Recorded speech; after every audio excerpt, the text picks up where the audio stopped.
Hey, so today I'm making some potatoes, and these are kind of dressed up potatoes, but it's a real simple recipe. And you can do this with a lot of different types of vegetables. You can add whatever you want. If you want to add mushrooms or carrots or celery or onions, anything that you want to add to it, you can. But I'm going to show you the potato part, and I may add some carrots in today just to kind of give you an idea. Um, One thing I would like to talk about though is every time that you see one of these videos, and I so appreciate you taking the time to watch them, these are just things that I like. And the techniques are, I try to let you know what the techniques are. And I also like to, let you know if there's something that you may need to substitute. If it's something that is a vital ingredient, I'll try to give you some options usually for that. But please, please, please, this food is yours. So don't follow my every little step on everything. If there's something you don't like, take it out. If there's something you don't eat, then don't put it in your dish. You can always, unless it's something that's really important to the dish, if there's a binder or something that needs to go in there, I'll always point that out, and I'll try to offer you some suggestions on substitutions if you need them. But I encourage you to cook these dishes the way you want to eat them, because that's the important thing about food. If you enjoy the meal, then that's the goal. If you fix food that your friends enjoy, the people you're around love, then that's the whole goal behind it. So I want you to prepare things that you want to eat. And I'm saying fix because I'm from the South, so please don't make fun of my accent. But if you want to entertain, then by all means, prepare the food the way that you like it or the way you think your friends are going to like it. You don't have to add onions if there are onions in there. There's tons of other things that you can substitute for onions. So just any vegetable that you want to put into different things. If there's an option that you like better or a seasoning that you like better, use that seasoning. If there's a taste that you think would go better, by all means experiment and make these recipes yours. And that's my goal. All I'm giving you is the way that I like to make them. And a lot of times you'll see it's not real technical. I've cooked for many, many years.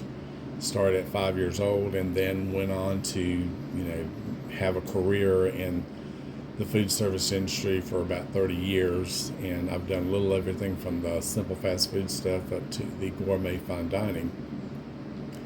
So, there's a lot in between. And as long as you enjoy the food in the end, that is the goal here. So I'm going to get off my soapbox now. I'm going to show you how to make these potatoes because it's a real simple recipe and I think you're going to enjoy it. So I've already peeled these potatoes and I just used a potato peeler. These I recommend. They're like $1, $1.50 at most stores you find them in. But they have the serrated edges on them. They work really well for peeling potatoes and they don't require a whole lot of work. And they're a lot safer to me to use because you're not worrying about chipping your fingernails and stuff in them unless you're handling something really small. And if you are, be very careful. But I've already taken these potatoes, I peeled them and I've washed them, and now I've dried them. So what we're going to do today is I want to cut these potatoes about this size. And this is about 1 inch tall, I would say. And so we want to just make pieces around that size, about 1 inch or so tall. So now I've got all the potatoes cut into the sizes that I'm wanting, and you can use whatever kind of potato you want for this. I enjoy the russets, but I also have used red potatoes. I've used purple potatoes, and on those they're a little simpler. You don't have to peel those necessarily. You can just kind of trim the edges to make them flat, but you do want to have the flat edges on the potato whenever you're doing this, and you'll see why when we start to cook them. So I've got some butter, vegan butter, that I'm heating up on the stove, and I preheated my oven to 400 degrees to cook these. So we're going to begin browning these really quickly. This is the reason for the flat side of the potato. You want to put them where they're flat side down.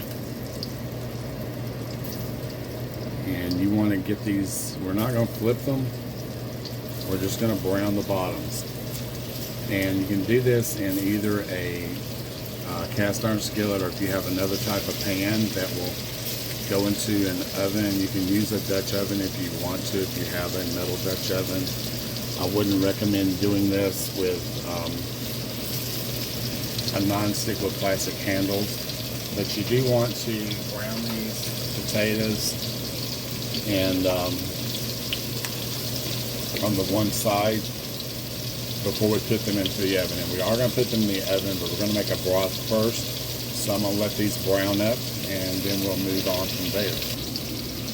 So while the potatoes are browning, I'm going to go ahead and get our broth ready. And you can use vegetable broth if you want to use a pre-made vegetable broth and season it the way that you want with whatever flavors that you like. Today I'm going to use, this is a chicken flavor. I have these broth packets and they make 2 quarts. So I'm just going to go ahead and add this and let this get hot so we'll have it ready when our potatoes are brown.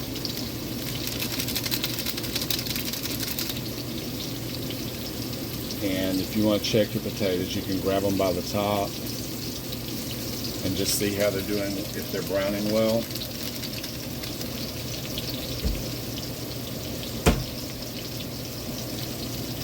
Oh, and you want to brown those potatoes over about a medium to maybe slightly medium high.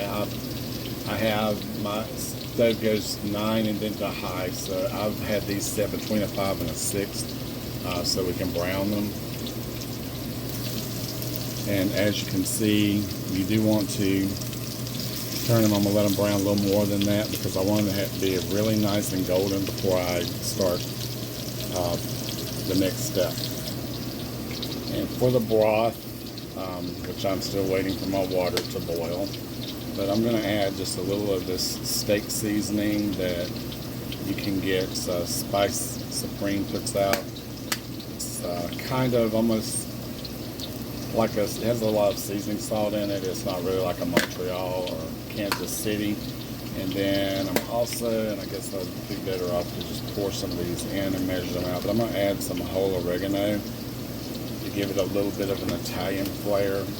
But you add whatever spices or seasonings you like to your broth, because that's what this is about.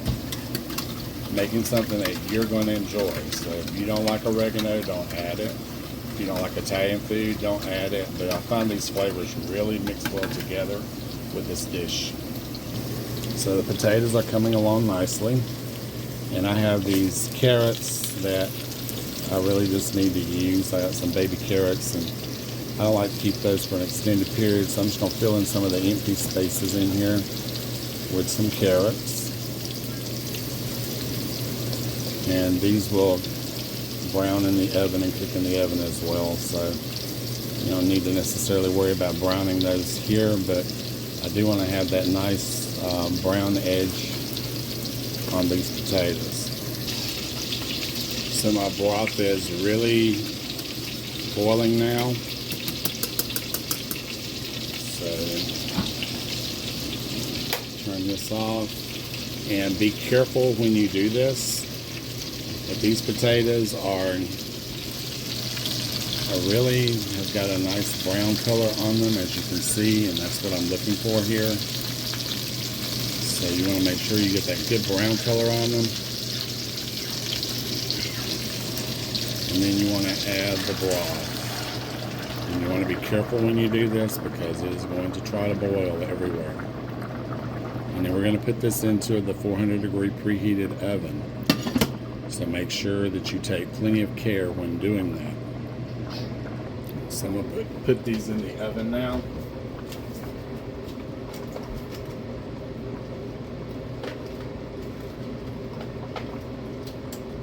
Make sure you have a couple of good pot holders. And mine are well used, as you can tell. The handle on this pan is going to be very hot. And just want to slide it right into the oven, and we're going to let this cook now. I'm going to set a timer for 45 minutes.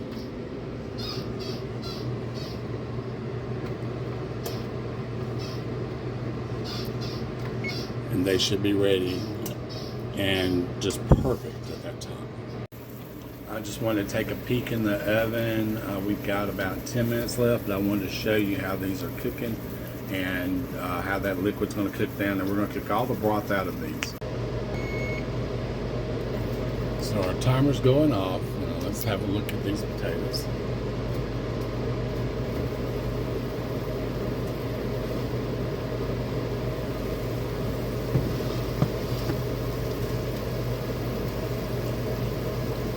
So we got just a little bit of liquid left in these, and I think I'm just going to leave it like that, but normally you can cook it down a little more. But they look really good like this, and I think that sauce is going to add a little bit of an extra. So this is one of my experiments, I guess we'll say, because normally I cook it all the way down, but tonight we're going to see how this butter sauce goes. And I think it's going to be great. They look delicious, and I hope that they taste as good. Let's see if I can help out with that. Oh yeah, they're perfectly fork tender.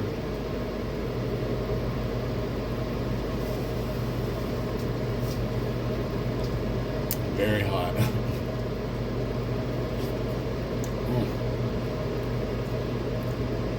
That is so good. I promise, if you make this dish and take it to one of your potlucks, people are just going to love you. They're going to be bragging about your cooking and saying, hey, can you make that dish again, the one with the potatoes and the carrots? Or with the potatoes and whatever it is you decide to put with it. Or just the plain potatoes. But it's absolutely delicious. So I thank you for taking time to spend a little bit with me today so I can teach you a little bit about cooking and show you some of the things that I enjoy. And I hope that you'll share the things that you enjoy with those that you care about. And again, make this dish your own. That's what cooking is about. So I hope you've enjoyed this program today, and that we've been able to share some time together and that you've learned something from it. And I hope you'll share whatever it is that you enjoy doing with those that you care about, or just anyone in general who may want to know. Sharing what you know, that's how we all get by in the world. So I thank you so much for taking time with me today. I hope you enjoy this recipe. Prepare it soon. And I look forward to seeing you again on my channel.